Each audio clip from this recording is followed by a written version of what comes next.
Got him, got him, got him, got him, got him.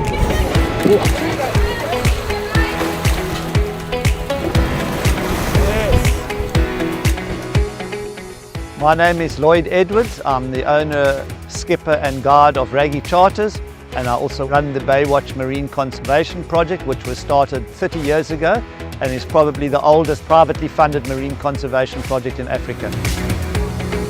So today we are on Bryde Island in the eastern extremity of Algoa Bay, and it's the centre of the Greater Addo Marine Protected Area. We're on a whale and dolphin viewing trip. Algoa Bay is probably one of the best places in the world to view whales and dolphins because of the huge diversity of species and the actual abundance of them.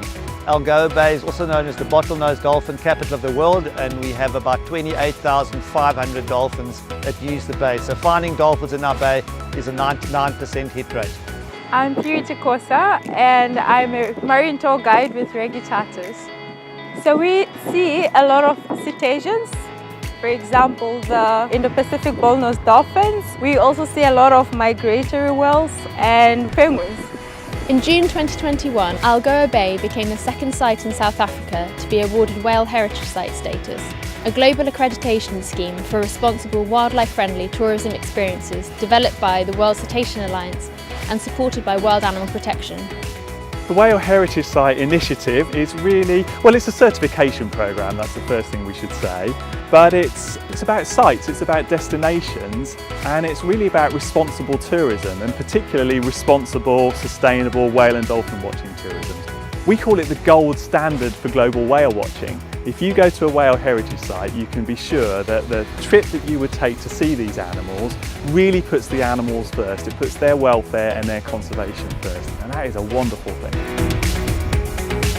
It's critical for us to be accredited as a Whale Heritage Site because tourists, they want to know that they are supporting tour operators that are looking after the interests of the whales and dolphins in their area.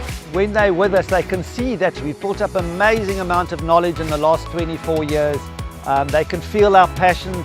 They know that we've got this great accreditation, and it allows them to be more trustworthy in this, and by the end of the day they get a much better experience.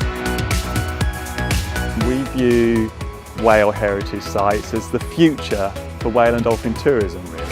You know, the days of going to see these animals in captivity and in confinement should be coming to an end.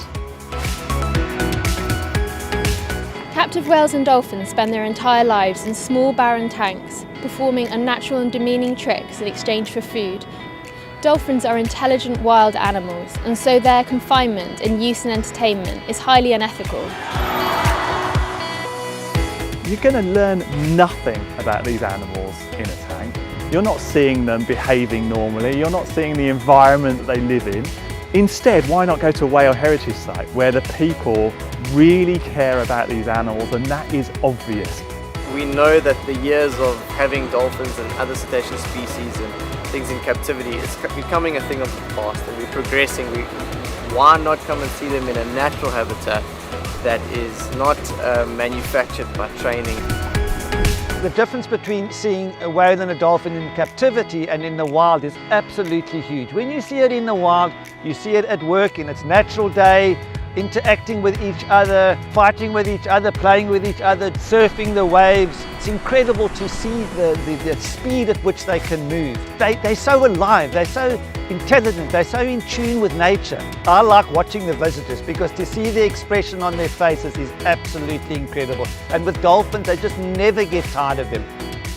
Today was a beautiful day in Algoa Bay, and it was a tremendous event. Dolphins are such a beautiful animal, and we saw them diving out of the waves and catching waves. The dolphins are always the highlight of this trip.